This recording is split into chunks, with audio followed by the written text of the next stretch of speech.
Bienvenidos a nuestro primer webinar de este año. Para nosotros en Funeico es muy grato poder volver a realizar estas actividades que son tan importantes para todos nosotros como pacientes. Aquí está la doctora Viviana con nosotros, está el doctor Fabián Puentes. La doctora Viviana nos va a dar un saludito cortico para empezar. Buenas noches a todos, gracias Caro por introducirme. Buenas noches a todos nuestros pacientes de Funeico, a todos los colaboradores de Funeico que están conectados en este momento. Para nosotros es muy importante estas actividades que hacemos mensuales educativas, porque son pues para el bienestar de todos nuestros pacientes, resolver dudas, hablar de los temas principales que a ustedes les genera angustia o de los que necesitamos profundizar en educación. Y hoy vamos a tener una súper experta que la va a presentar el doctor Fabián Puentes, pero quiero darle públicamente las gracias a la doctora Lina María Zuluaga por estar aquí, por haberse tomado el tiempo de preparar una hermosa charla que tiene para todos ustedes, de revisar todas las dudas que ustedes mandaron a través del correo para que puedan ser resueltas. Gracias por pertenecer a esta familia Funeico y bueno, gracias a todos los que están conectados, a sus familiares, a nuestros pacientes por seguir conectados durante todo este tiempo en el chat, en las actividades y aprovechar estas actividades académicas que tenemos para ustedes. Un abrazo grande para todos. Yo estoy aquí pendiente también porque quiero aprender mucho sobre esto, doctora Lina. Entonces, de pronto también, si tengo alguna duda, le hago alguna pregunta para resolver y le doy el paso a Fabián. Pues que también quiero resaltar muchísimo el papel de Fabián en Funeico. Es uno de los médicos que más participación tiene, que resuelve dudas, que siempre está preocupado por los pacientes y te quiero dar las gracias también por tu tiempo, por todo tu esfuerzo y por todo el apoyo que nos das a Funeico y a cada uno de los pacientes. Bienvenido, Fabián. Doctora Viviana, muchísimas gracias. Carolina, una muy buena noche. Pues qué gusto empezar nuestras actividades académicas con los pacientes, que como dice él, la misión de Funeico son nuestra razón de ser. Vamos a empezar y para mí es un total orgullo, empezando hoy nuestras actividades desde Manizales con una hija de Manizales, la doctora Lina María Zuluaga. Tengo el orgullo de decir que conozco a Lina desde que era una excelente médica general y hemos seguido con bastante atención su crecimiento profesional. Lina es médica de la Universidad de Manizales. Posteriormente realizó su especialización en ginecología y obstetricia en la Universidad de Caldas, de la cual yo también soy egresado como gastroenterólogo. Y además tiene un entrenamiento en laparoscopia y en dolor pélvico crónico. Lina, cuando regresó de su entrenamiento de ginecología, se unió con la doctora Natalie Jurado, que espero que esté por ahí, si no, un abrazo grande para Natalie, y mujeres tesas que son, como muchas de las mujeres Funeico, pusieron su emprendimiento y su emprendimiento es un servicio de ginecología especializado en dolor pélvico. Y qué mejor que ella para que nos acompañe esta noche en nuestra primera charla con un tema que es muy frecuente en nuestras redes sociales y es aspectos de ginecología y obstetricia algunos en las mujeres que tienen enfermedad inflamatoria intestinal, colitis y Crohn.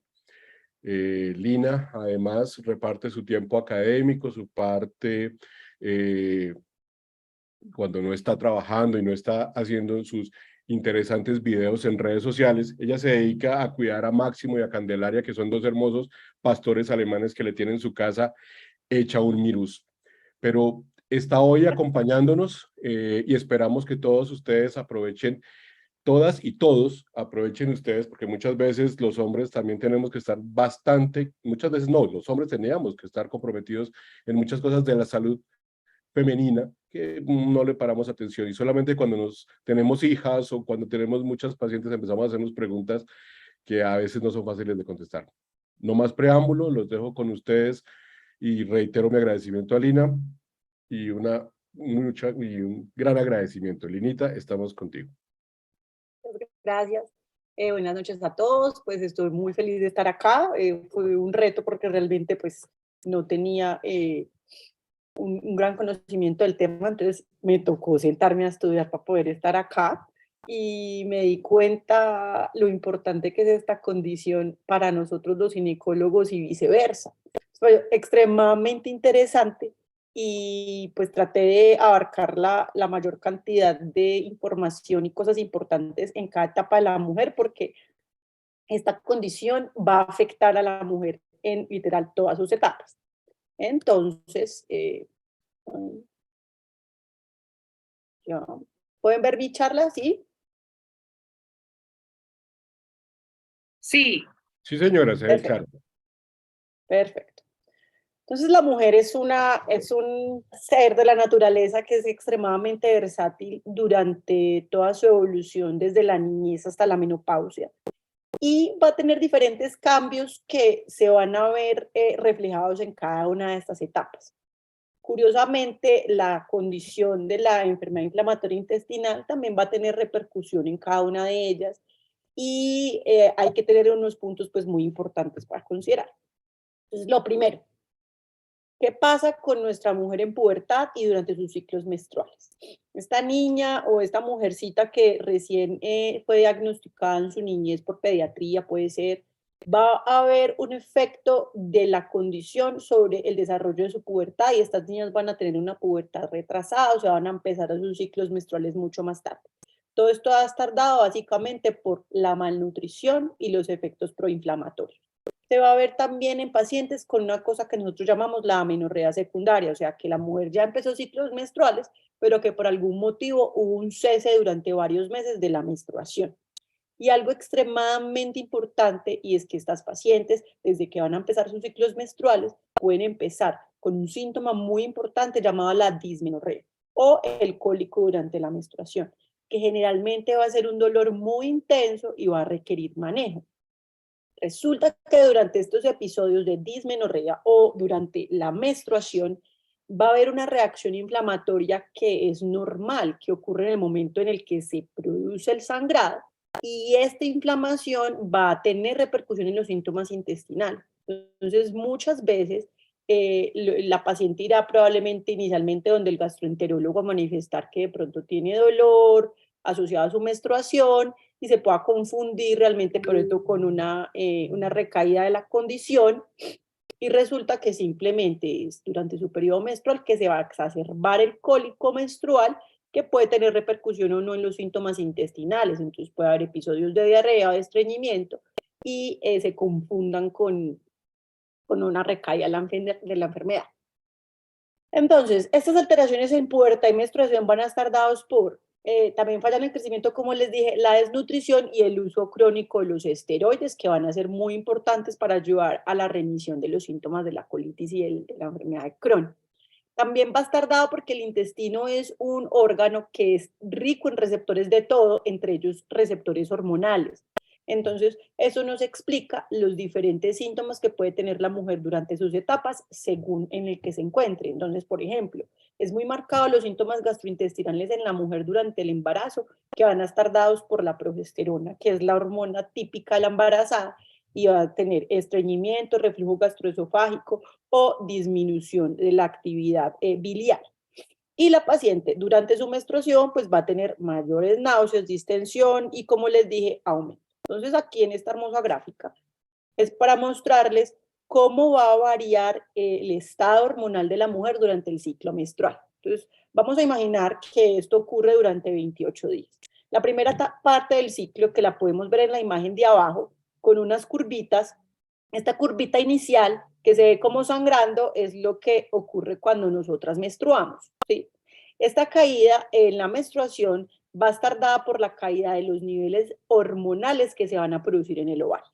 Cuando esto cae, se produce la menstruación y empieza el ovario a reclutar nuevamente el folículo para ovular. Durante esto va a haber unos picos hormonales. Entonces, la primera mitad del ciclo o todo lo que va a ocurrir los días antes de que la mujer ovule se va a llamar fase folicular y va a tener una hormona muy importante que se llama los estrógenos, que es la que va a comandar esta etapa.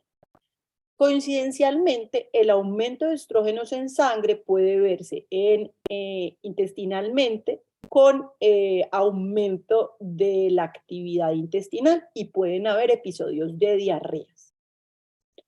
Inclusive cuando está la ovulación, el pico es más alto y entonces en este punto hay mujeres que sin tener ninguna condición intestinal van a presentar dolor. Ahora imagínense el pico estrogénico y el dolor ovulatorio en una paciente que tiene una condición intestinal crónica, que adicional puede tener alteradas sus fibras nerviosas con empeoramiento del dolor crónico, con sensibilización y con empeoramiento de los síntomas. Ahora, en la segunda mitad, que llamamos fase lútea, es la previa a la menstruación, los 15 días antes, acaba a aumentar una hormona que se llama la progesterona. Y esta hormona va a estar reflejada intestinalmente con aumento del estreñimiento, de la distensión, la retención de líquidos, que cuando caen las dos en sangre vuelve a empezar el ciclo. Entonces, esta gráfica es muy importante a la hora de entender cómo funcionamos las mujeres durante todo ese mes. Todo eso se repite una y otra vez hasta que entramos en menopausia. Ahora, esto era como para darles un brochazo de cómo funciona el ciclo menstrual. Es muy importante la sexualidad en nosotras las mujeres, en nosotros los seres humanos. La sexualidad es una forma de relacionarnos unos con otros y resulta que la condición inflamatoria crónica va a tener repercusiones. Encontré que un 54% de las mujeres con esta condición iban a tener algún tipo de disfunción sexual. Y esto va a estar dado ¿por qué? Principalmente por una alteración de su imagen corporal. Va a estar dada entonces porque tiene cicatrices abdominales de cirugías anteriores, pacientes con ostomías, va a alteración en el peso por el uso de los esteroides crónicos, mala absorción de pronto también en pacientes con demasiada desnutrición, pacientes con enfermedad perianal. Y todo esto va a tener repercusión en su desarrollo sexual. Esto va a llevar a que una disminución del deseo sexual y también pacientes que van a presentar dolor durante las relaciones sexuales. En este grupo de pacientes va a haber mayor ansiedad y depresión como cualquier condición crónica y todos sus cambios emocionales van a llevarnos a la final a una alteración del deseo sexual. Entonces es muy importante que no se abandone la paciente desde el punto de vista sexual. Y de aquí radica la importancia del acompañamiento desde la psicología y desde el médico sexólogo, que va a ayudar a estas pacientes a aceptación de su cuerpo y a estar mucho más tranquilas, que les va a llevar a tener unas relaciones sexuales mucho más satisfactorias. Ya empezamos en el periodo preconcepcional, o sea, esta mujer que quiere quedar en embarazo. O sea, tenemos una paciente que tiene un diagnóstico de una condición inflamatoria intestinal que desea tener embarazo. ¿Qué encontré? Que solo el 19% del grupo de pacientes estudiadas con enfermedad de cronocolitis, solo el 19% de ese gran grupo quería tener un bebé. ¿Y por qué se dio esto? ¿O por qué encontraron? Entonces, es muy importante que desde que se hace el diagnóstico de la condición, se le explique a la paciente qué va a pasar desde el punto de vista concepcional, preconcepcional, durante un futuro embarazo. Muchas mujeres desde muy jóvenes tienen planeados inclusive cuántos hijos quisieran tener. Y muchas veces estos tipos de diagnósticos lo que hace es bloquear este deseo por desconocimiento y por muchos miedos. Entonces, ¿qué es lo importante a la hora de una paciente que quiera quedar en embarazo? Que lo ideal siempre va a ser que el embarazo sea planeado, ¿sí? Que lo ideal en el mundo de los ideales es que nuestras pacientes lleguen a un embarazo o empiecen su búsqueda de embarazo al menos después de 6 meses de remisión clínica de sus síntomas. ¿Por qué? Porque se ha encontrado en los estudios que las pacientes que entran al embarazo con remisión de los síntomas van a tener unos resultados obstétricos mucho más satisfactorios que si la paciente entra con enfermedad activa. Idealmente, por ejemplo, en pacientes que utilizan algún tipo de medicamentos que está contraindicado, que tiene algún efecto teratogénico, o sea, que cause malformaciones en los bebés, idealmente debe haber tenido al menos 3 meses de suspendido el medicamento, el metotrexato, y 6 meses después de drogas experimentales. En lo que estuve investigando, no encontré que hubiera una causa directa que explicara infertilidad secundaria a tener la condición. Quiere decir que estas pacientes van a tener su fertilidad igual que una paciente que no tenga la condición. Eso sí, encontré en un estudio que había disminución de una hormona que se llama la hormona antimuleriana, que mide la reserva ovárica, y en pacientes con enfermedad de Crohn cuando tenía más de 30 años. Entonces es importante hacer seguimiento a este grupo de pacientes, sobre todo cuando ellas previamente tenían algún tipo de interés obstétrico. ¿Qué es lo importante? Pues tener estos 3 pasos muy claros.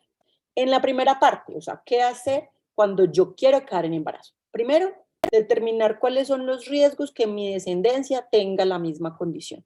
Eso va a estar dado básicamente por consejería genética. Evidentemente, y como en cualquier mujer, pues disminuir o suspender el uso de cigarrillo, alcohol o drogas recreacionales. Hacer todos sus perfiles, tanto de citología, exámenes preconcepcionales, vacunas y actualizar todos estos esquemas. Hacer estudios pues para anemia, para prescribir el ácido fólico, determinar cuáles son los medicamentos con los que se está tomando en este momento y con lo que se está controlando su condición y mirar cuáles de ellos puede seguir consumiendo, porque hay muchos de los medicamentos que se utilizan para tener las pacientes estables que se pueden seguir consumiendo durante el embarazo sin tener repercusiones graves. Entonces, de pronto los pacientes no saben bien esto y esto es uno de los miedos que se ha encontrado en los estudios, que la paciente de pronto no desee tener un embarazo ni ahora ni en el futuro. Y simplemente es educarlos frente a qué medicamentos son seguros y pueden tener su desarrollo del embarazo común y correcto. Obviamente que esté nutricionalmente y físicamente adecuada y planear. Lo más importante siempre es planear. Planear cuándo desea caer en embarazo, planear la anticoncepción y cuándo se va a suspender. ¿Sí? Esto siempre va a estar de la mano del ginecólogo y el gastro, porque acá ambos especialistas somos los que vamos a llevar tanto el gastro desde la parte de la condición crónica como el ginecólogo de la parte obstétrica. Entonces acá es una comunicación constante entre ambos especialistas y evidentemente con nuestro paciente. Durante el embarazo, lo mismo, determinar cuáles son los medicamentos riesgo-beneficio que puede seguir consumiendo durante el embarazo, todo en esto para llevarla y todo el embarazo sana y no haya recaídas de la condición. Según el tipo de enfermedad que tenga y según el tipo de complicación que tenga, determinar el momento en el que se va a terminar el embarazo y la vía, sea vaginal o cesárea, porque según las condiciones puede ser uno u el otro. Monitorización de la calprotina intestinal, ecografías si son necesarias. Siempre es muy importante verificar y hacer un seguimiento en la ganancia de peso durante el embarazo. Y los mismos medicamentos que mantuvimos durante el embarazo, pues discutir cuáles de ellos puede seguir consumiendo durante la etapa de la lactancia, ¿sí? Ahí ya definir con el pediatra cómo va a hacer la vacunación en los bebés y cómo va a hacer el manejo posterior. Ya una vez tengamos el plan de parto y después de que la paciente haya tenido su parte posparto, ¿cuándo es el mejor momento de reiniciar los medicamentos para que ella esté estable de su condición? Porque no importa que haya tenido su bebé, no importa que esté muy enfocada en su hijito, resulta que ella tiene que estar sana para poder crearlo. Entonces es muy importante que esta paciente no se pierda el seguimiento con gastro. Lo que les había dicho y lo que les he dicho todo el tiempo, el consumo de los medicamentos seguros durante la lactancia y mantener la planificación, ¿sí? Ya sea porque no queremos que se embarace nuevamente o no muy rápido y mantenerla estable. Bueno, entonces como les dije, si tenemos una paciente con enfermedad estable que entra al embarazo, va a tener casi que los mismos riesgos de una mujer sana que entra a un embarazo. O sea, no va a haber riesgo cero, pero va a ser mucho más fácil llevar este embarazo durante todo el proceso. Mientras que yo tengo una paciente que entra con enfermedad activa al embarazo, se nos van a aumentar los riesgos de diabetes del embarazo, ruptura de membranas, partos antes de tiempo, bajo peso al nacer, un feto pequeño para la edad gestacional. Entonces, si ustedes ven estos dos escenarios, es muy dramático el cambio si yo entro en embarazo con una enfermedad estable que con una enfermedad activa. Por los riesgos de mala absorción, que ya todo se sabe, entonces hay mayor riesgo de anemia, la cual se va a controlar, se deben hacer mediciones de hierro y folato durante todo el embarazo, y hay mayor riesgo de recaídas durante el embarazo si la paciente se va a esta gestación con una enfermedad activa. Por eso es muy importante que la paciente tenga una remisión al menos de los 6 meses. ¿Sí? Para colitis ulcerativa, el tiempo crítico va a ser entre el segundo y tercer trimestre y el posparto. Por eso es muy importante, como les he recalcado durante cada diapositiva, la importancia de la adherencia al tratamiento y de estar en remisión cuando se embaraza. Y lo que les dije ahora, entonces manejo conjunto gastrogineco durante el periodo de embarazo y la lactancia. O sea, no olvidar que la paciente también va a lactar y no debe abandonar su tratamiento gastroenterológico. Determinar si necesitamos suplementos dietarios, el uso de ácido fólico, el uso de la sulfasalacina, calcio, vitamina D, sobre todo cuando está utilizando esteroides. Vigilar con nutrición si es necesario. Encontré lo del uso de probióticos que todavía está un poquito debatido, no se ha encontrado nada negativo, pero tampoco pues que tenga un efecto realmente positivo en la remisión de la enfermedad, entonces por eso lo dejé como interrogado. No hay diferencias en la vía de parto vaginal o cesárea, excepto si nuestra paciente tiene una enfermedad perianal, un antecedente de una fístula rectovaginal corregida o tiene una cirugía para enfermedad de Crohn. De resto, si no cumple estos criterios, podría idealmente ir por vía de parto vaginal. Y lo más importante, que aparte de todo que tenemos una mamá sana durante el embarazo, también queremos un bebé sano. Por eso también radica la importancia de mantener una lactancia materna exclusiva, cuidada con los medicamentos, que no haya efectos sobre la lactancia, no haya efectos negativos sobre el bebé, pero que tampoco nos va a llevar a abandono del tratamiento y la paciente caiga en una nueva recaída, por así decirlo. Lo que les había dicho de fertilidad. No se ha encontrado que las tasas de fertilidad vayan a variar en las pacientes con enfermedad inflamatoria versus las pacientes sanas. Lo que se vio mucho es que estas pacientes abandonaban el deseo de fertilidad y preferían no tener hijos. ¿Por qué? Por el miedo de transmisión de la condición, por tener un impacto negativo en la gestación sobre la enfermedad, por desconocimiento de la seguridad de los medicamentos, por consecuencias del dolor crónico, porque estas mismas pacientes van a disminuir su actividad sexual como los vimos al principio. Lo único que sí encontré es que había una directa relación de disminución de las tasas de fertilidad en pacientes que tenían cirugía de enfermedad de Crohn, sobre todo cuando es por la parotomía. Y esto va a ser secundario al síndrome herencial que va a ocasionar la cirugía. Los medicamentos que se utilizan para controlar estas pacientes a largo plazo no se ha visto que tengan efectos negativos en las tasas de fertilidad, ¿sí? Lo único que uno preferiría es que los que son altamente teratogénicos sean vigilados estrictamente y sobre todo que la paciente planee un embarazo en el momento en el que vaya a suspenderlo y no haya de pronto una paciente que no esté planificando, se descuide y suspenda el metotrexate muy rápido y quede en embarazo inmediatamente después de suspenderlo, porque sí puede haber consecuencias en el feto. Eso es supremamente importante, y no solo para las pacientes con este tipo de condiciones, sino para las mujeres en general. Lo ideal siempre va a ser planear nuestros embarazos y decidir en qué momento es nuestro mejor momento para tener un bebé. Entonces, estas pacientes hay que captarlas, explicarles y preguntarles. Lo primero que uno le pregunta a una paciente cuando desea planificar es cuándo desea tener un hijo, ¿sí? ¿Qué preferencias tiene para el uso del método de planificación? Esas preferencias van a venir de las creencias culturales, sociales, del entorno, de la experiencia personal con otros métodos de planificación y de los miedos. Pero todo esto se debe solucionar en una consulta con un ginecólogo que les explique claramente cada uno de los métodos, porque hay métodos muy buenos que nos van a dar una eficacia muy alta y que no va a tener repercusión en condiciones crónicas. Obviamente hay que mirar cómo es el patrón menstrual de esta paciente, cómo va a ser la adherencia al método. Y en el grupo de pacientes con enfermedad inflamatoria intestinal, pues hay unas cosas muy importantes. Dos cosas muy importantes que hay que tener en cuenta: los riesgos trombóticos que van a tener estas pacientes y el efecto a largo plazo en la densidad mineral ósea, ya sea por el uso crónico de corticoides, que va a tener una directa asociación con osteoporosis en la menopausia y la vejez, y algunos métodos de planificación. Entonces, ¿se pueden utilizar los anticonceptivos orales combinados, las pastillas que todo mundo usa? Sí, se podrían utilizar. Hay otros métodos mucho mejores.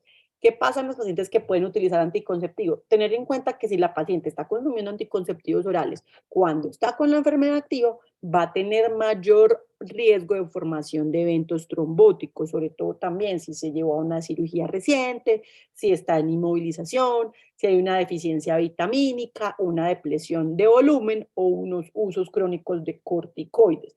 Entonces, en estas pacientes uno lo piensa un poquito más a la hora de definir un método de planificación. Y acá les traigo todos los métodos de planificación, y que es importante, cuando yo entiendo un método de planificación, lo voy a entender desde la eficacia. ¿Y qué es la eficacia? La capacidad que tiene un método de planificación para evitar un embarazo. Porque si yo estoy planificando es porque no me quiero embarazar, no al menos ahora. Ginecológicamente, cuando yo les explico a mis pacientes qué métodos hay, yo se los explico desde la eficacia porque es mucho más fácil de entender cuáles son los que son mejor para mí. Y si yo les muestro que hay unos métodos mucho más eficaces que otros, pues evidentemente yo me voy a inclinar hacia algo que me proteja mucho más.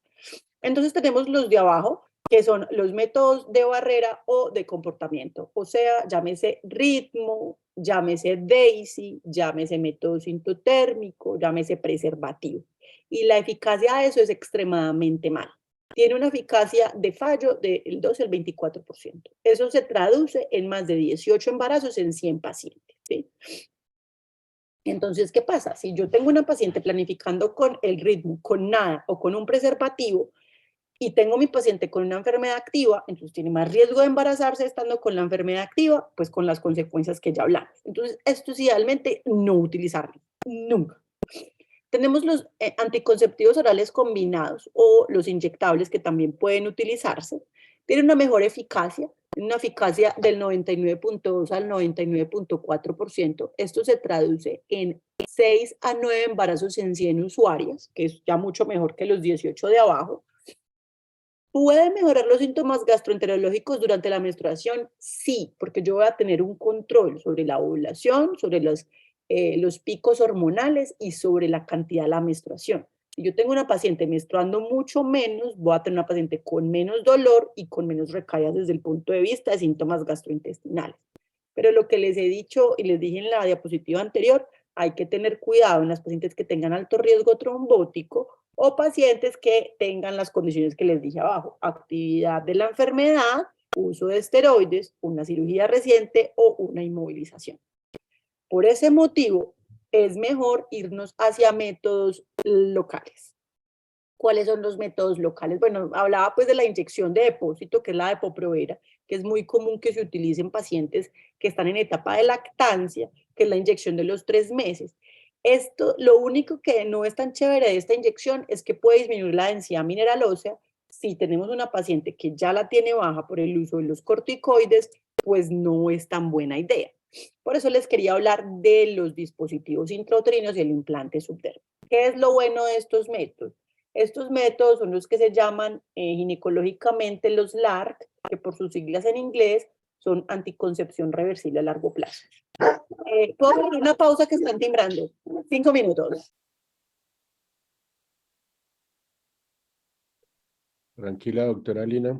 Vamos a aprovechar estos 5 minuticos para tomar aire y esperar un momentico. Mientras tanto, vayan preparando sus preguntas. Pueden enviarlas al chat de Telecom que tenemos en Funeico o pueden enviarlas al chat directamente de esta presentación. Recuerden también que estamos haciendo este webinar a través de Instagram en vivo y también a través de Facebook. O sea, están nuestras plataformas abiertas y esperando sus preguntas. Ahora es el perro haciendo bulla, qué pena. Bueno, como les venía diciendo,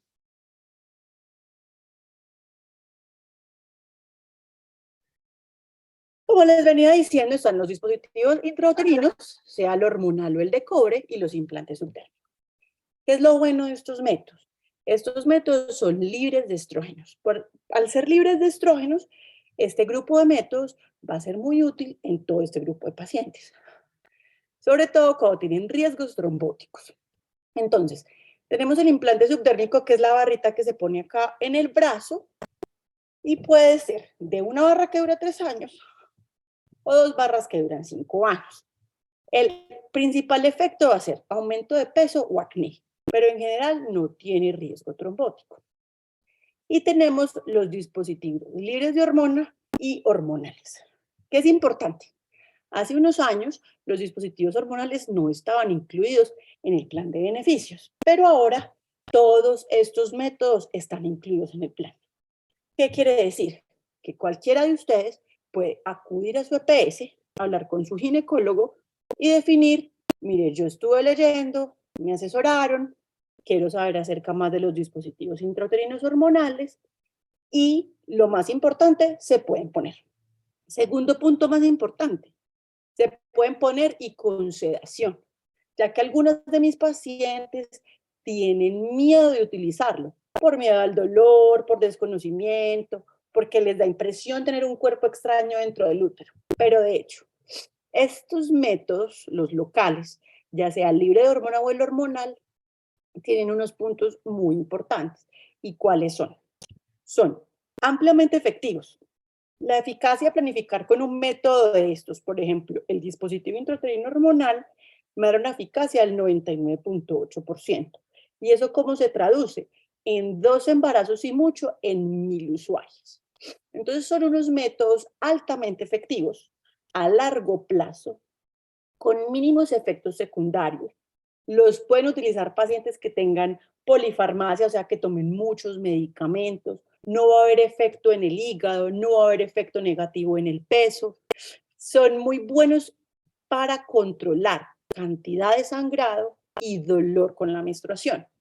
Entonces, si yo pongo una paciente que tiene recaídas o tiene un dolor muy intenso durante su menstruación, o que tiene menstruaciones muy pesadas también, porque en pacientes que utilizan corticoides a largo plazo pueden tener aumento de la cantidad del sangrado menstrual.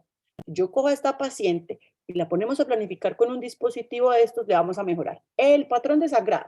En algunas de las pacientes se puede hasta quitar la menstruación el tiempo que dura el dispositivo sin repercutir en la ovulación.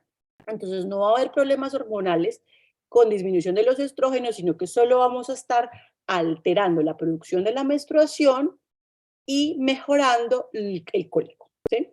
Entonces vamos a mejorarle el dolor, el sangrado, le vamos a poner a planificar y lo mejor es que vamos a tener esta paciente. Si no quiere tener hijos ahora ni nunca, o si queremos planear con la paciente en qué momento es el mejor momento para que busque su embarazo y esté planificando con eso. Punto positivo número 2.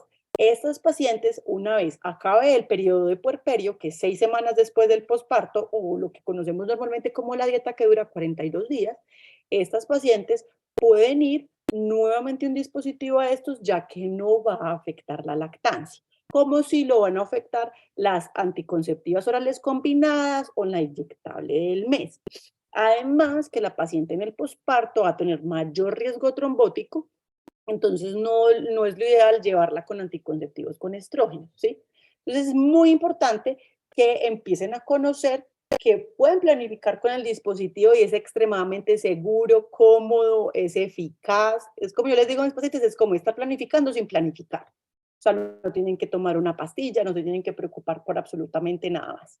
Entonces, es una alternativa muy, muy atractiva para la planificación en todas las mujeres. Bueno, ¿qué pasa durante la menopausia? Hay una cosa muy común que se llama el síndrome genitourinario, y eso es que cuando la mujer se le acaban los estrógenos en sangre, va a cambiar todo, su piel, su pelo, su actividad ósea, su riesgo cardiovascular, y entre ellos va a cambiar la piel de la vulva y la vagina. Se va a volver una mucosa mucho más seca, y esto aunado a una paciente que tenga manifestaciones intestinales y lesiones perianales puede empeorar. Entonces es muy importante tener controlado el síndrome genitourinario. Si es necesario utilizar estrógenos locales, mejorar la mucosa para disminuir el riesgo de recaídas locales. Siempre se debe determinar el riesgo-beneficio, pero encontraron unos estudios que el utilizar hormonas en la menopausia ayudaba a disminuir las recaídas del problema intestinal. Y siempre hay que evaluar los otros riesgos, cáncer de mama, alteraciones hepáticas, para poder utilizar los medicamentos con tranquilidad, ¿sí? Otra cosa muy importante fue que en este artículo encontré que se debería cambiar cómo se le hace el seguimiento de citología a las pacientes con enfermedad intestinal crónica, enfermedad intestinal inflamatoria. Que se encontró que estas pacientes tenían 146% más riesgo de alteraciones cervicales, o sea, problemas con el papiloma, y eso los va a llevar a un riesgo de cáncer de cervix. Por eso lo ideal sería cambiar la guía para las pacientes con problemas de inmunosupresión y definir a quiénes se le va a hacer citología, si se les va a hacer más frecuente, qué tipificación, desde qué edad se les va a empezar a tomar y evidentemente la vacunación contra el virus de papiloma, ¿sí? Entonces, ¿cuáles son las conclusiones de todo lo que les acabo de decir? 1. Controlar la menstruación, el dolor y el sangrado, que eso nos va a ayudar a controlar los síntomas. Pacientes en las que tengan antecedentes de cirugía, determinar sobre todo la fertilidad futura, el uso de los medicamentos y qué medicamentos vamos a utilizar y en qué momento para tener plena seguridad. ¿Cuál es el riesgo de infertilidad real de estas pacientes y cuál es el riesgo del deseo de fertilidad futura?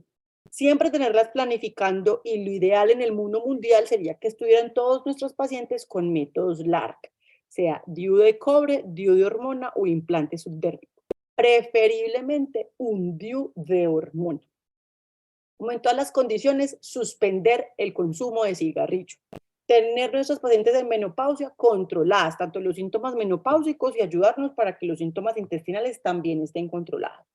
Y sobre todo el tamizaje de cáncer de cuello de útero, citología, tipificación de virus de papiloma y vacunación. La vacunación salva vidas porque realmente es el tamizaje, la prevención primaria. Todas las mujeres desde los 9 a los 47 años se pueden vacunar. Todos los hombres hasta los 47 años se pueden vacunar.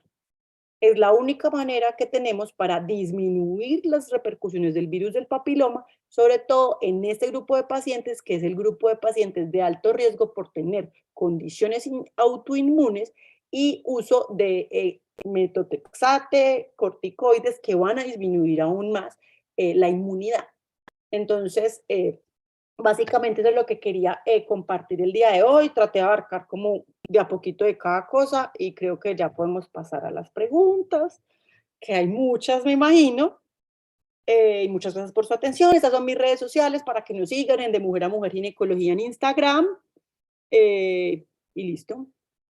Bueno, doctora Lina, muchísimas gracias por su maravillosa conferencia. Créame que estábamos comentando que una conferencia digna de un congreso de colitis ulcerativa y de Crohn. Nos hizo usted una magnífica revisión de todas las preguntas que generalmente nos hacen a los gastroenterólogos en consulta y de las cuales muchas veces tenemos algo de idea, pero definitivamente, pues en estos casos pensamos que lo ideal es referir con un ginecólogo que sepa de la enfermedad. Nuestra inquietud muchas veces se genera porque desde hace bastantes años que empezamos a tratar la enfermedad y no sé si Viviana también de pronto le ha pasado, muchas veces uno no encontraba como un eco de parte de algunos especialistas y con ginecología pasaba mucho y empezábamos a ver cada vez mujeres más jóvenes con mayores compromisos de la enfermedad, con preguntas acerca de eso, de puedo quedar embarazada, le va a afectar algo a mi niño. Y entonces hemos tenido muchas veces que ir aprendiendo en el camino, pero qué mejor que una persona con la autoridad para hablarnos de eso. Pero bueno, vamos a empezar con las preguntas. Carolina, si quieres voy a leer algunas que están aquí en el chat y empecemos. Bueno, aquí nos pregunta Ivonne Ramírez, es una pregunta que creo que más que de ginecología es de coloproctología porque habla de fístulas rectovaginales. Voy a pasarla aquí a una que me pareció más interesante. Nos escribe una paciente y dice, doctora, hace 7 meses vengo presentando un desorden en la menstruación. Tengo menstruación cada 8 días y se acompaña de distensión abdominal, dolor de cabeza, sed y náuseas. Es bastante abrumadora la situación. El ginecólogo sugirió acetato de medroxiprogesterona, pero Megastro me dice que no es lo ideal por el alto riesgo de presentar trombos al ser un medicamento hormonal de depósito y que al combinarlo con mi medicamento actual, que es el tofacitinib es una de las medicaciones relativamente recientes que estamos usando para la colitis ulcerativa, es un bloqueador de las JAK quinasas, que son unas enzimas que favorecen la adhesividad tisular, y que también tiene algo de riesgo de trombosis. Ella quiere, espérense que se me bloqueó acá, disculpen un momentico, ya, y dice, y también toma budesonida, agradezco su colaboración, me hicieron una ecografía, todo salió bien, los exámenes en la sangre, y tengo nuevamente cita con el ginecólogo hasta el 10 de abril. Entonces, si quieres, Linita, esa sería la primera pregunta. Bueno, entonces como les dije ahorita, este chat, qué pena. Como les dije ahorita cuando les hablé del método de planificación, El inyectable trimestral, que es el acetato de medroxiprogesterona, es un método de solo progesterona. Al ser un método de solo progesterona, es libre de estrógeno. Entonces, la primera idea que nos vamos a llevar el día de hoy es que el riesgo trombótico, un método de planificación, va a ser uno de un método hormonal, pero el método hormonal va a ser el que tenga estrógeno. Entonces, trombos, estrógenos. Libre de estrógenos, no trombos. Entonces, si es por el riesgo trombótico, no hay problema de utilizar un acetato de medroxiprogesterona.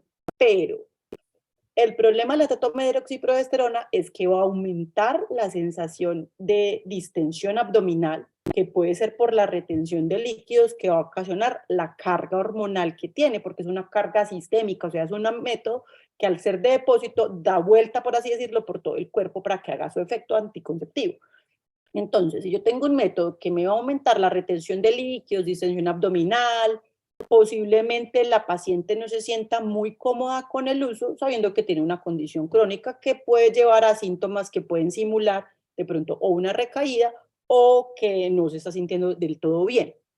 Generalmente, como les dije, ¿yo qué les recomendaría? ¿Qué te recomendaría? Te recomendaría un dispositivo intrauterino liberador de levonorgestrel, que es una hormona progestina, no hay estrógeno, es de acción local, no hay acción sistémica, por lo tanto, los riesgos de los métodos sistémicos no se van a ver en este caso. Adicional, te va a ayudar a disminuir el problema de la menstruación, al menos suspendiéndola, o llevando a cantidades mucho más poquitas, mejorando los síntomas durante la menstruación, el cólico, el sangrado, sin que haya repercusión tanto con el uso de los medicamentos y listo, y está planificando, o sea, el dispositivo hormonal es la salida, ¿sí?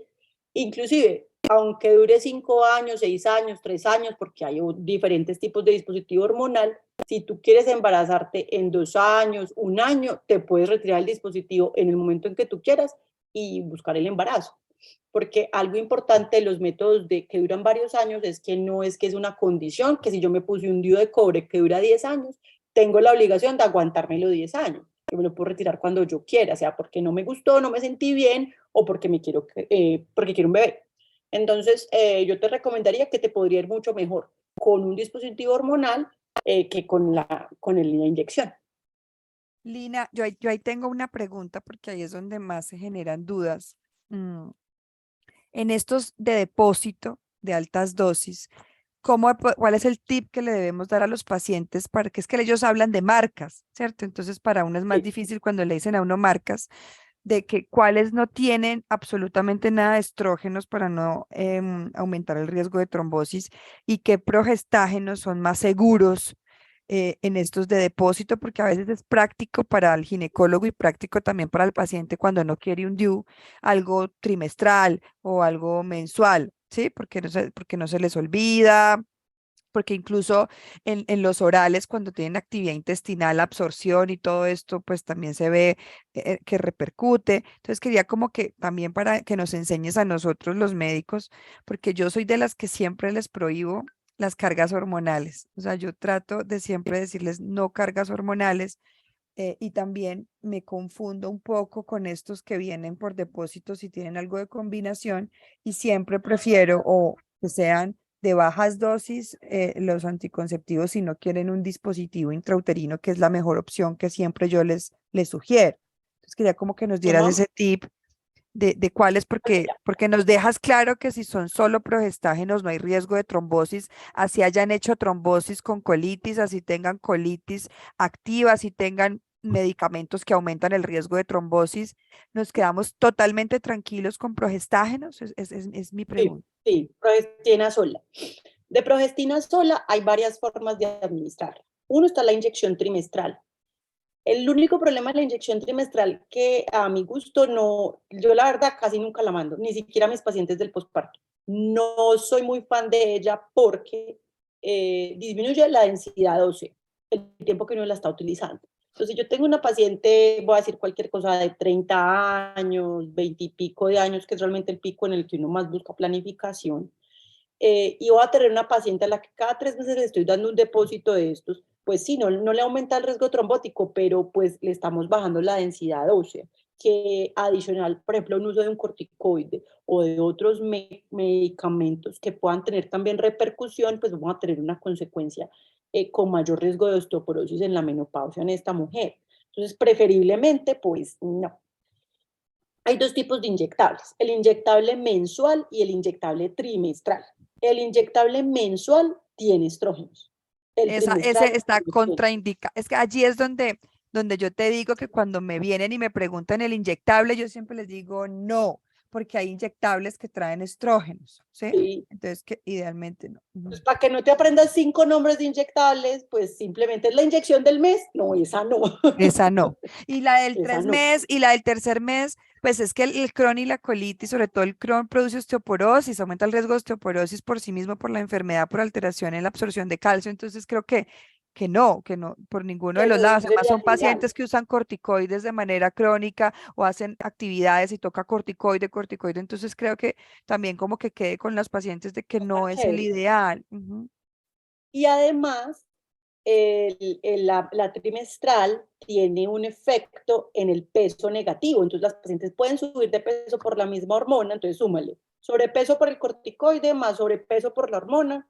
Y sinceramente, como los pacientes, yo no conozco la primera mujer que quiera estar en sobrepeso y tener acné, por ejemplo. O sea, no la conozco. Lina, y de los progestágenos, entonces, el del tercer mes, porque ya dijimos todos los contras, pero pues al menos no, no trombosis, y progestágenos orales, Hay solos, muchos. solos, Sí. pero que me les ayude a la dismenorrea, que me les ayude al sangrado, a esto que uno a veces busca de mejorar, además de planificar, de mejorarle para que no se nos confundan con síntomas de la enfermedad durante el periodo premenstrual. Hay varios tipos de progestina oral que se pueden utilizar, pero de todas, la que a mí más me gusta es una que se llama drospirenona, ¿sí? De 4 miligramos. ¿Sí? Esa en especial, a diferencia de las otras progestinas orales que se pueden utilizar para planificación, esta es la que menos efecto hay en el peso, o sea, efecto negativo no va a haber porque es la que menos riesgo hay de sobrepeso, la que menos riesgo tiene de retención de líquidos, entonces a paciente que aparte de todo tiene un síndrome premenstrual, le va a ayudar. Tiene un efecto medio con el acné, entonces si esta pacientica tiene pronto mucha grasita en la cara o tiene granitos, le va a ayudar también a controlarse un poco. Y digo efecto medio porque hay unos de efecto más fuerte, pero las de efecto fuerte, ideal no porque esas sí tienen estrógeno, entonces tiene un efecto medio. Este tipo de progestinas de uso único tienden a que la paciente les venga muy poquito a la menstruación o no le venga. Como yo le digo, a mí no importa que no le venga mientras estoy tomando la pasta juiciosa todos los días. El problema es que en algunas puede tener como como mancha de café todos los días, que es el que es maluco, ¿cierto? Pero en general las pacientes lo toleran muy bien. Como no tiene estrógenos, no da dolor de cabeza, no mancha la cara, no empeora las varices, no hay riesgo trombótico. Si nuestra paciente tuvo un evento trombótico, yo le puedo empezar una progestina sola 6 meses después del evento trombótico, con tal tranquilidad que no va a desencadenar ni aumenta el riesgo. Mientras que yo tuve un evento trombótico, ya entrada los estrógenos van a estar contraindicados para el resto de la vida. ¿Y cómo se llama? Drospirenona. Drospirenona, existen dos comerciales de ese medicamento. Esos son Ginets, los voy a escribir acá en el chat porque los nombres son un poco raros. Ginets y es Linda. Esos son los dos de dos laboratorios diferentes que tienen el mismo componente, que es drospirenona de 4 miligramos. Ese es el genérico, ¿no? Progestina de 4 miligramos. Ok. Listo. Ginex y Y es Linda. es linda. Ujú. Ok. Una pregunta, ¿el dispositivo intradérmico tiene combinación o es solo progestina? El implante subdérmico, que es el que se pone acá, Sí, es uno que se llama etonorgestrel, que es el de una barra, y levonorgestrel, que es el de 2 barras. Ninguno de ellos tiene estrógeno. pero se aumenta de peso. Sí, sobre todo el levonorgestrel. Pero eso es como por el perfil que tiene la progestina bioquímicamente, tiene más tendencia a aumentar de peso, acné. Ujú. Pero la eficacia es del 99.9%, o sea, un embarazo, sin mucho, en 1000 usuarios. Es excelente para planificar. ¿Tengo Ok. pacientes que les va muy bien con el implante? Sí.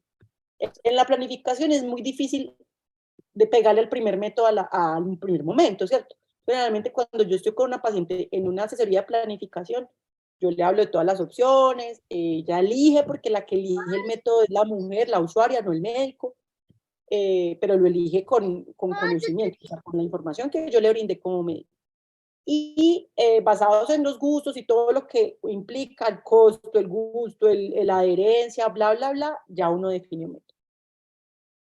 No me fue bien, pues nada, lo cambiamos por otro. Entonces es importante darle esa flexibilidad y la seguridad a la paciente que si no le gustó, se pasa.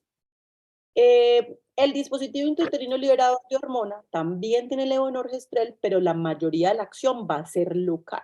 Entonces, de pronto el principal efecto secundario, veamos un poquito de cara grasosa o acné, pero va a mejorar mucho el cólico y el patrón menstrual, versus el acné y el aumento de peso que me da el implante subdérmico. El DIU de levonorgestrel no tiene ese problema en el peso. Es muy poco probable subir de peso con el DIU de levonorgestrel. Por eso siempre es, casi a todas mis pacientes yo quisiera que planificaran con eso.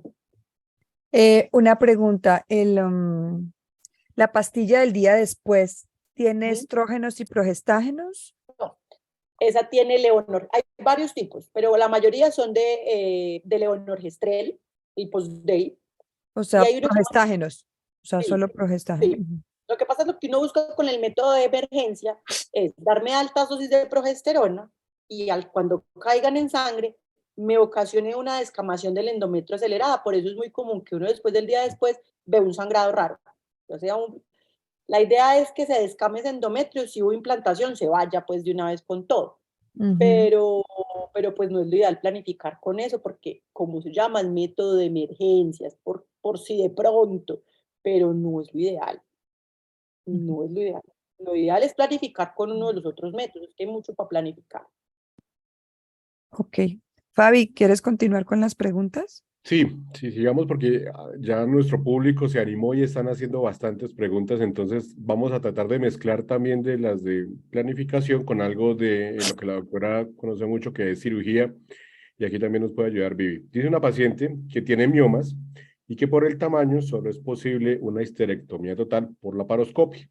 Entonces, que su ginecólogo le envió acetato de medroxiprogesterona, pero que en el último examen de calprotectina fecal, que es la proteína que nosotros usamos para medir la actividad de la enfermedad, le salió en 600. Ella dice que si será que la medroxiprogesterona le aumentó eso. Yo creo que Vivi pues va a empezar esa respuesta diciendo que probablemente no tenga nada que ver el uso de la medroxiprogesterona con la calpro.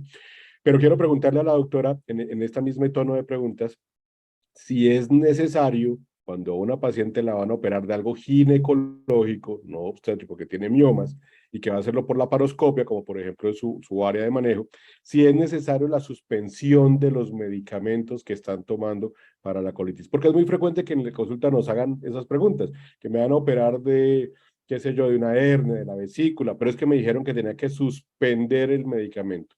Entonces, Vivi y doctora Lina. Bueno, en cuanto a la suspensión de los medicamentos, eso también depende de la cirugía, ¿no?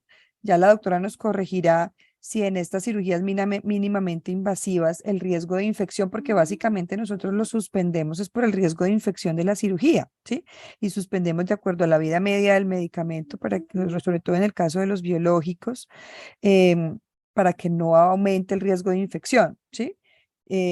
Usualmente en estas cirugías mínimamente invasivas no suspendemos el biológico o el inmunosupresor, el corticoide, sí, la idea es no tenerlo, pero nos gustaría, doctora Lina, usted como cirujana, ¿qué opina con respecto a esto? Porque riesgo-beneficio de activar la enfermedad, quitando el medicamento, el biológico, el inmunomodulador, y pues que de por sí la enfermedad es la cirugía es una agresión, es un estrés fisiológico que alborota el sistema inmunológico y nos puede llegar a generar una recaída de la enfermedad. ¿Cuál es su recomendación con respecto a suspender la terapia biológica y los inmunosupresores? Pues yo personalmente preferiría que no, porque como habías dicho, hay una injuria quirúrgica que ya entra a afectar tu respuesta a la infección. Va a exacerbarse toda esta cascada inflamatoria que me puede llevar a la paciente a recaídas más rápido de la enfermedad durante el periodo de recuperación de la cirugía. Entonces se vuelve una bola de nieve muy grave, porque entonces la señora va a estar con el dolor de la cirugía, va a estar con la recaída de todo esto. Entonces ya no sabemos si es que se complicó o se infectó o le dio una trombosis, porque entonces también se quedó quieta un montón de tiempo, un sangrado, entonces es muy difícil. Preferiblemente no. El riesgo de infección en una cirugía mínimamente invasiva es muy bajito, porque la herida es menor, también obviamente se utiliza antibiótico profiláctico, se utilizan jabones quirúrgicos para evitar las infecciones de sitio operatorio. Yo adicionalmente utilizo óvulos de metronidazol para disminuir el riesgo de infección vaginal, a pesar que la cirugía ginecológica es una cirugía catalogada como limpia, contaminada, porque estamos trabajando en una zona que hay gérmenes normalmente. Entonces, realmente yo prefiero, inclusive en pacientes que yo tengo con lupus, con artritis, con este tipo de enfermedades crónicas que también están con biológicos, generalmente las seguimos común y corriente, ¿sí? Ok, Vivi, muchas gracias, Lina, muchas gracias. Una pregunta, sabiendo que hoy, por ejemplo, la doctora en sus redes mostró que le pusieron su vacuna, ¿cierto? Del papiloma. Nos pregunta aquí una paciente que qué cuidados hay que tener para recibir esa vacuna del papiloma, especialmente cuando se está recibiendo biológico. No, ningún problema, no hay nada, o sea, lo ideal es ponérsela, de pronto es como cuando hay virus atenuados o ese tipo de cosas que uno tiene que mirar pues el riesgo de inmunidad, pero no hay ningún problema, se puede poner, póngansela, 0 dosis 6 meses la dosificación, y sobre todo en el grupo de pacientes que están inmunosuprimidos, con mayor razón hay que tener esquemas de vacunación de lo que más se puede, entre ellos el virus de papiloma. yo tengo una pregunta allí, doctora Lina. Bueno, entonces, estos virus que están en esta vacuna son los principales que producen sea de cervix y sea anal, que esto es otra cosa, ¿no? A nivel anorrectal. Entonces, no solo nos están protegiendo de sea de cervix, sino también de sea anorrectal y vulva, ¿cierto? Vulva también y vulva. Sí, lo que pasa es que el virus de papiloma, perdón, qué pena, yo tan te corté. El virus de No te papiloma puede entrar a dar cáncer orofaríngeo, Ujú. laríngeo, lengua, pues todo de ahí para abajo, anorrectal porque da el mismo escamocelular, canal vaginal, vulva y cervix. Todo es por lo mismo, la misma colonización del virus de papiloma, entonces cubre para todo. Entonces, es por eso es la importancia que todas nos vacunemos y no quiere decir que seamos solo niñas, como lo dijo la doctora, 47 años, ¿no? Hasta 47 años nos podemos vacunar. Y quería preguntarte, porque muchas nos dicen en la consulta, doctora, pero me tengo que hacer la tipificación de BPH y si yo ya tengo en mi tipificación alguna, me encontraron una normalidad y me hicieron la tipificación y me encontraron uno de estos virus. Igual me puedo vacunar porque también hay otros que producen estos tipos de cáncer. Entonces, el hecho de que yo ya tenga una lesión por este virus y que tenga una tipificación con uno de estos virus, puedo vacunarme y protegerme contra los otros. Sí, se puede vacunar a pesar de tener papiloma y no, la tipificación es diferente a la vacunación. ¿Sí? Cuando estamos hablando de tamizaje y prevención del cáncer de cervix, hay unos niveles. Entonces, la prevención primaria es la vacunación. Esa es la prevención ideal para todas las mujeres. Desde la ideal, lo más ideal es desde las niñas, ¿sí? Pues entonces, ponerse la vacuna es la prevención primaria. La prevención secundaria, que es la que se hace en todas, vacunadas o no, es la toma de la citología, de la tipificación de virus y la colposcopia. La citología es el raspado de las células del cuello del útero y se pone en una placa y se mira en un microscopio. La tipificación, se toma una muestra del moco cervical, pues del moco del cuello del útero, y eso se procesa. Se va a tener un proceso distinto a la citología, pero ese proceso me va a decir si hay virus o no. Entonces, yo puedo estar infectada hoy del virus y apenas la citología me va a salir mala en 10 años, dependiendo del tipo de virus que me dé. A mí me da el virus hoy, mi sistema inmunológico lo elimina, haga de cuenta como si fuera una gripa, pues, pero tiene el mismo proceso en el cuerpo, él viene, se va, hace el daño y se va. Entonces, tener la vacuna no me va a prevenir que me infecten de papiloma después. Es como yo les digo, haga de cuenta la vacuna de COVID. ¿Usted está vacunada de COVID para qué? Para que si le da COVID no termine en la UCI intubado, pero probablemente si le pegan el COVID le va a dar tos, le va a dar moco, pero no le va a pasar algo grave. Entonces, si yo estoy vacunada del papiloma, ¿qué va a hacer? Si me pegan el papiloma, pues los cambios que haga el papiloma en el cuello de útero no me lleven a un cáncer, pero de pronto me lleven a una alteración leve de la citología que yo pueda seguir en el tiempo y mi mismo sistema inmunológico lo va a eliminar. ¿Sí? El meollo es cuando yo tengo una alteración del sistema inmunológico. Entonces, a las pacientes hay que pararles bolas, hacerle el seguimiento mucho más estrecho y definir ya en el terciario, que son los procedimientos ablativos, la crioterapia, la cauterización, la conización. O sea, una paciente que ya tiene alteración del cuello del útero, quitarle el pedacito, mejor dicho, que ya está alterado, para evitar que eso progrese y me llegue a un cáncer. Entonces, si ustedes ven todo lo que les expliqué, de que yo me exponga hoy a papiloma y termine en un cáncer, hay mucho trayecto.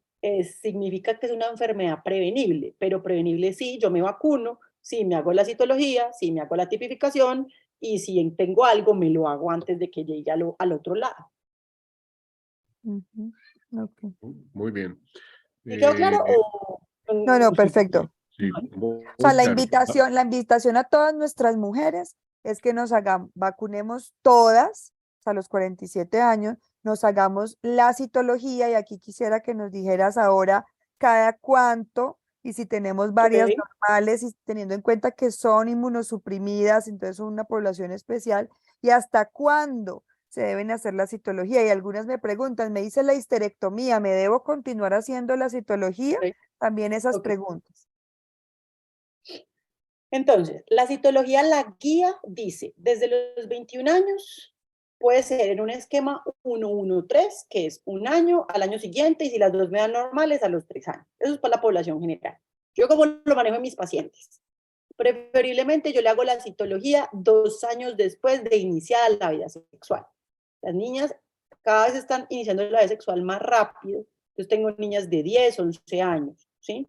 Si tenemos en cuenta lo que les dije ahora, que si yo me infecto hoy de papiloma y en 10 años no es la citología mala, les cuento que tengo pacientes de 22 años inmunológicamente competentes, ¿no? Sin ninguna enfermedad, con lesiones muy feas me refiero a un alto grado, casi un cáncer de cuello de útero a los 22 años.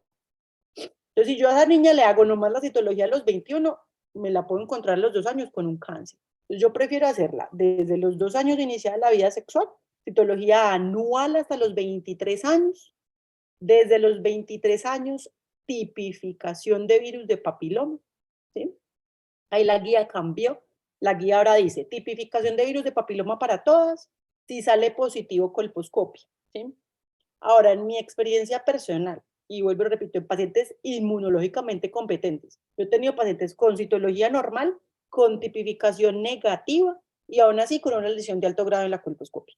Entonces, como estamos hablando de una población especial, preferiblemente a estas pacientes siempre hacerle colposcopia con la tipificación, ¿sí?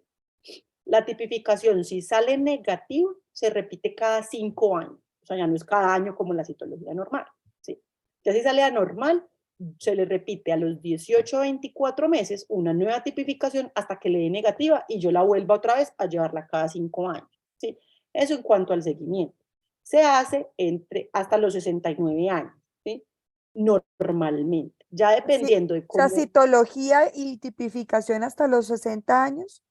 69. Así, ok, 69. Oye, o sea, eso es importante porque a veces me llegan pacientes que el médico general le dijo, no, usted ya está muy señora, ya no necesita citología, ¿para qué? Entonces, no, hasta los 69. Y si no tiene útero, Lina, Si no tiene útero, determinar por qué fue la causa de la histerectomía. Si la histerectomía fue por alteraciones del cuello de útero, NIC1, NIC2, NIC3, cáncer in situ, esa paciente hay que seguir haciendo la citología y la colposcopia y toda la vuelta, así no tenga cervix común y corriente. Al menos hasta que tenga 10 años de citologías negativas, ¿sí? si yo tengo un antecedente que a los 20 años me hicieron una cauterización del cuello de útero por papiloma, a los 20, ¿no? Y me operaron a los 35, 38 y me hicieron la histerectomía. Como yo tengo más de 10 años después del seguimiento con todas mis citologías normales y nunca pasó nada, o la histerectomía fue por mioma, sangrado, nunca tuve la citología mala, nunca me salió la tipificación con virus de papiloma, esa paciente la puedo sacar de la guía y no le tengo que hacer más seguimiento. A no ser que la paciente sea la más estresada de la vida y le dé mucho miedo, entonces uno le puede hacer una citología convencional por ahí cada 3 años. Pues. Eso ya es como por cancerofobia, ¿cierto? Pregunta, Linita. Dos preguntas. ¿Y nosotros los hombres qué? O sea, con respecto a la vacuna del papiloma, ¿está Y ya se disponible la... la vacuna Sí, para los hombres? ¿Es la misma vacuna que para ustedes? sí. Esa es la primera. Y la segunda, ¿puede haber reinfección por VPH? O sea, por poner un ejemplo, que lo que tú decías, que hace 15 años le hicieron una conización, ¿se puede volver a reinfectar por otra cepa? Sí a todo. Sí, los hombres se pueden vacunar hasta los 47 años también. Antes, hasta ¿40 hace y muy qué? ¿40 y poquito, qué? 47 47. también. La que Fabián aplica. No, y la mayoría de nuestros pacientes aplican porque esta es una Sí. enfermedad en un pico de juventud, en adulto maduro, así que todos los hombres y todas las mujeres con enfermedad inflamatoria intestinal a vacunarse contra VPH. Es que de hecho, el VPH es una enfermedad de transmisión sexual y hay que tratarla como tal y hay que entenderla como tal. Entonces, realmente el uso del preservativo es fundamental. ¿Sí? Eh, la reinfección, claro, si yo estuve infectada, mi sistema inmunológico lo eliminó, todo perfecto, resulta que mi pareja sexual muy querido tuvo relaciones sexuales por fuera, no utilizó preservativo, le pegaron otro virus de papiloma distinto, tuvimos relaciones, me lo volvió a pegar y vuelve y pasa. ¿Sí? Yo tengo pacientes con una tipificación para el 52 y al año le hago el control y le sale el 16. O sea, se pueden reinfectar las veces que sean porque es un virus. ¿Sí? Bueno, una Entonces, pregunta, no hay yo pienso que ya colonización que valga nada. vamos a ir como de pronto ya en aras y agradeciéndole también a la doctora. Pregunta aquí una paciente que tiene lupus y enfermedad de Crohn, la enfermedad está controlada, pero ella dice que a pesar de que la enfermedad está controlada, después de que tiene relaciones sexuales, puede durar hasta 3 días, ella lo llama como con cistitis, probablemente un dolor pélvico crónico o bajo. ¿Cuáles serían sus recomendaciones, sabiendo que usted es especialista en dolor pélvico crónico? Pues habría que mirar si de pronto tiene o infecciones urinarias a repetición, si de pronto está colonizada por E. coli en la vejiga, porque también puede pasar. Entonces, siempre es aumentar el consumo de agua, determinar cómo está la lubricación durante la relación sexual, porque a veces este grupo de pacientes con un polifarmacia también tiene o disminución del deseo sexual o se queda de mucosas. Y eso lo que lleva es que durante la penetración haya y pues alteración de la mucosa, microfracturas de la mucosa que puedan percibirse como sensación de ardor y dolor local después de la relación sexual y ella piense que tiene una infección. Entonces, lo primero es mejorar la lubricación, si hay algún problema en la lubricación, determinar si tiene una bacteriuria sintomática, o sea, que esté con E. coli en la orina sin otros síntomas. Y lo que yo siempre les digo, aumentar el consumo de líquido todo el tiempo, tratar de orinar después de la relación sexual, aumentar el consumo de vitamina C o de pues acidificar la orina, cranberry, esas cosas, antes de empezar a automedicarse antibióticos y un montón de cosas que puede que tengan una consecuencia más grave en sus condiciones de base. Entonces, ya mirar esas cosas, pero pues digamos sin examinarles, sin conocer más cosas, eso es lo que le podría decir. Muchas gracias, Bien. Lina. Lina, una preguntita acá que me está escribiendo Paola Romero, que tiene una condición especial aquí, ginecológica. En el 2018, Paola tiene una pancolitis ulcerativa. En el 2018 perdió un primer embarazo. En el 2019 iba a volver a intentarlo, pero me encontraron un adenocarcinoma de endometrio. Me hicieron histeroscopia y estuve en remisión hasta el 2022. En el 2020 perdí un segundo embarazo, pero en el 2022 me encontraron hiperplasia de endometrio y un adenomioma polipoide y me volvieron a sugerir histeroscopia o ya mejor una histerectomía teniendo en cuenta el antecedente del 2019 y salpingectomía conservando ovarios. ¿Qué dice ahí? Bueno. Accedo a esto este año, después de consultar temas de fertilidad, procedí a esas dos intervenciones, o sea, ya me le hicieron la histerectomía y la salpingectomía, ¿sí? Ajá. Quisiera saber qué consejos puede darme frente a esta intervención. Se la hicieron hace 3 días a Pau en su recuperación, observaciones y tener en cuenta, pues teniendo en cuenta estos adenocarcinomas y esta hiperplasia y todo esto, ¿qué debe seguir ella? Pues lo principal, me imagino que está anticoagulada o está con tromboprofilaxis. Porque generalmente cuando uno hace una cirugía mínimamente invasiva, estos pacientes uno no les pone tromboprofilaxis, a no ser que tengan un factor de riesgo importante, y en ella pues asumo eso. Como en toda cirugía, movilización precoz es fundamental. O sea, que a pesar del dolor y de la molestia de estar caminando, movilizándose, porque la quietud extrema también la va a llevar a estreñimiento, el estreñimiento le va a dar más dolor, más quietud, y por lo tanto se va a sentir mucho más mal en su recuperación. Dieta rica en fibra, rica en verduras, abundante líquido, nada, los medicamentos que le haya mandado su médico después, y listo, ¿sí? Como le conservaron los ovarios, no hay que hacerle terapia de reemplazo hormonal, entonces es un punto positivo.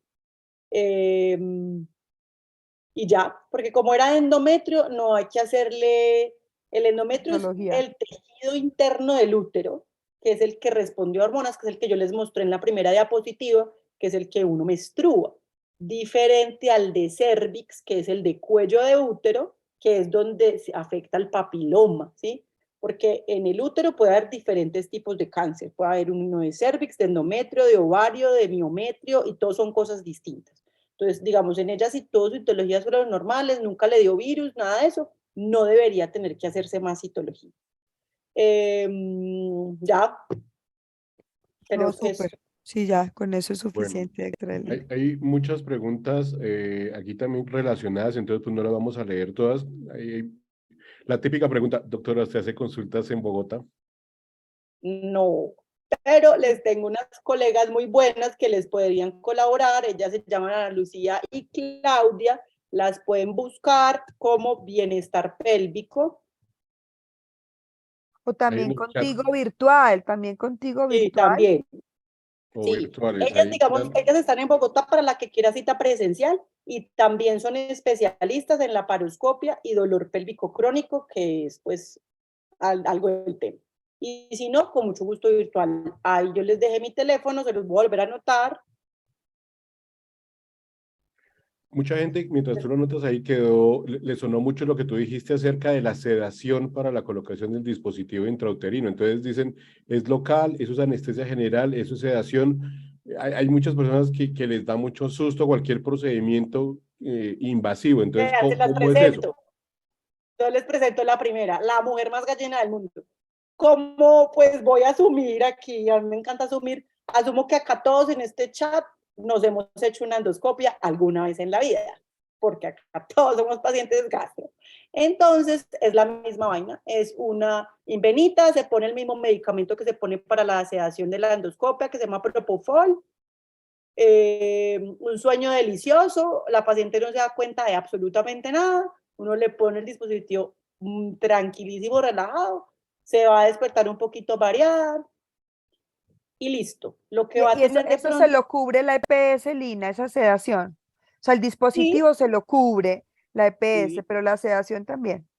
sí, eso lo tiene que mandar el ginecólogo. Yo pienso que la paciente tiene que manifestarle el miedo al médico. Lo que pasa es que yo a veces siento que los pacientes no son capaces de manifestarle el miedo al médico, sobre todo porque a veces uno no les da la oportunidad de que expresen cuáles son sus temores. Una vez es como muy mandón, hagas esto, chao, y no los escucha. Yo sí soy muy alcahuete con las pacientes, yo les explico todo, me da mucho miedo la puesta fresca, sedación, eso lo ponen en Profamilia con sedación. Yo veo también pacientes de EPS y si la paciente yo le mando un dispositivo y me da miedo, listo, sedación, y en Entonces, Profamilia se lo pone. entonces, por ejemplo, las que no tengan acceso a un ginecólogo fácil, pueden ir a Profamilia y pedir que le coloquen el DIU o tienen que tener consulta con ginecólogo antes para ir a Profamilia. No, generalmente en Profa tienen su médico entrenado en planificación y la paciente pide una consulta de planificación en Profamilia allá le hacen la asesoría, el médico le explica todo, la paciente ya sabe que esos métodos existen, porque muchas pacientes, como no saben que eso existe, como no saben que eso lo da el POS, pues lo obvian, porque como es muy caro, ¿sí? Entonces, pues ese no es para mí y me toca lo de siempre, lo clásico, pastas, inyección y la cirugía y el implante subdérmico. Y resulta que todo ya cambió. El POS tiene absolutamente todo, es que ya ni siquiera existe el POS. Ya yo le puedo mandar cualquier pasta de planificar o cualquier método que yo quiera a la paciente y se lo debe cubrir la EPS, ¿sí? Entonces ya va pro familia, habla con el médico, está el dispositivo, quiero este dispositivo, están los 3 dispositivos hormonales también incluidos en el POS. O sea, la paciente puede ir a pedirlo y no se lo tienen por qué, y no se lo deben negar, ¿sí? Y solicita que sea con sedación y listo, se le pone con sedación, fin. Ok, listo. Bueno, súper, yo creo que ya vamos cerrando, ¿no, Fabi? Sí, yo creo que sí. Aquí están preguntando que si tiene contenido en redes sociales. Entonces aprovechemos para, hágase su publicidad, doctora. No, pues métanse ahorita y me ven haciendo el ridículo en Instagram. Sí, ahí tenemos Doctora, de Instagram. todo. Nos gusta hacer contenido muy animado para que, de cosas, pues de cosas médicas, o sea, para que las pacientes entiendan de manera cómica a qué tienen derecho, qué pueden hacerse, cómo pueden cuidarse. Entonces, ahí la pueden seguir. Acuérdense, @ de mujer a mujer ginecología en Mientras lo Instagram. escribes ahí, Linitas, mientras lo escribes ahí, pregunta aquí doña Fabiola que qué tan viable es el anillo. El anillo también tiene estrógenos. Entonces ya tocaría ver el riesgo-beneficio en cuanto al riesgo trombótico, pero si no, menos. Cuando tengo una paciente con riesgo trombótico o cirugía, porque digamos ya no quiere tener más hijos, si la cirugía no es viable o no quiere, los dispositivos intrauterinos, o sea, digamos en el orden mío, personal y ginecológico, personalmente pienso que el dispositivo de levonorgestrel es el mejor método de planificación, teniendo unos pequeños pelos, ¿sí? Pero me abarca la gran cantidad de pacientes. Entonces, un dispositivo hormonal es mi primera opción. Segunda, un dispositivo no hormonal. Pero digamos, en este grupo de pacientes, teniendo las condiciones y que un cólico y un sangrado pesado pueden aumentar el cuadro doloroso, pues el de cobre hay que considerarlo un poquito como con pincitas porque se puede dar dolor y sangrado. Entonces, por eso les digo, lo principal, el DIU de hormona. Si no quiere ponerse el DIU de hormona, pastilla de solo progesterona, ¿sí? Y entre el implante subdérmico y el inyectable trimestral, que los odio por igual, preferiría el implante subdérmico. Y de último, el inyectable trimestral, sacando pues todo lo que es estrógeno. ok. Y otra Perfecto. pregunta que hacen, hay muchos pacientes que cuando ya tienen este diagnóstico no se quieren arriesgar a tener bebés o tienen una ileostomía y tienen un problema allí perineal bien importante. Estos pacientes, así tengan 21 años, pueden ir a pedir la histerectomía sin problema. Pues depende. O sea, una histerectomía profiláctica, pues no. Es una cirugía mayor, esa cirugía mayor tiene riesgos quirúrgicos. Si tiene una cirugía previa, entonces mayor riesgo de adherencias y la zona pélvica donde vamos a trabajar, ¿sí? Entonces, inclusive a esa paciente le va mejor con un dispositivo intrauterino hormonal si la queremos poner a planificar, a controlar sangrado y a controlar dolor sin tener que recurrir a una histerectomía, ¿sí? La histerectomía, como todo, con las indicaciones específicas, ¿sí? Para que tengan en cuenta, el dispositivo hormonal tiene más eficacia que la misma cirugía para no tener más hijos, que la ligadura, ¿sí? Entonces, falla más la ligadura que el dispositivo, siendo ambos altamente efectivos, ¿sí? Porque estoy hablando pues de unos puntos estadísticos mínimos. Entonces, eso. Lina, quiero también finalizar con un tema que es un tabú, pero que tú que eres autoridad en esto. El aborto. He tenido Ajá. pacientes que están, tienen un Crohn severo, con una enfermedad perianal, están con una ileostomía, con uso de metrotexate y quedaron embarazadas. teniendo en cuenta que este tipo de condiciones pueden disminuir la fertilidad, pero pueden quedar embarazadas, por supuesto. Entonces, yo la envié para hacerse un aborto terapéutico porque, por supuesto, el periné lo tenía inadecuado para esto. Estaba con metortexate, que es un medicamento teratogénico, y le colocaron muchos inconvenientes a una de mis pacientes. Entonces, yo quisiera como que nos orientaras porque hay pacientes que quedan embarazadas con esta condición y tienen medicamentos que son incompatibles con el bebé o porque su deseo lo quieren, porque que nos comentes un poco cómo pueden direccionarse en estos pacientes cuando le llegan a uno como gastroenterólogo y me dicen, doctora, estoy embarazada, estoy activa de la enfermedad, o tengo una fístula perianal y esto no me va a ayudar, o deseo no tenerlo, teniendo en cuenta que hay objeción de conciencia por cada médico que atiende a la paciente, pero uno debe dar una instrucción según la parte legal, según la parte médica y orientar adecuadamente al paciente independiente de qué piensa uno con respecto al aborto. Entonces, que tú nos orientes, cómo hablamos a estas pacientes y cómo pueden acudir a una institución si quieren realizarse este procedimiento de manera legal, adecuada, o cómo le decimos. Básicamente es muy sencillo. La paciente no quiere el bebé. Fin. O sea, a mí no me interesa que me diga, es que tengo esto, es que tengo aquello, es que, o sea, no importa. Si una paciente no quiere seguir su embarazo por el motivo que sea, debemos proporcionarle, uno, la información, explicarle cómo funciona el procedimiento y se remite a una institución de urgencias. Hay varias instituciones, eso también se los cubre la EPS, ¿sí?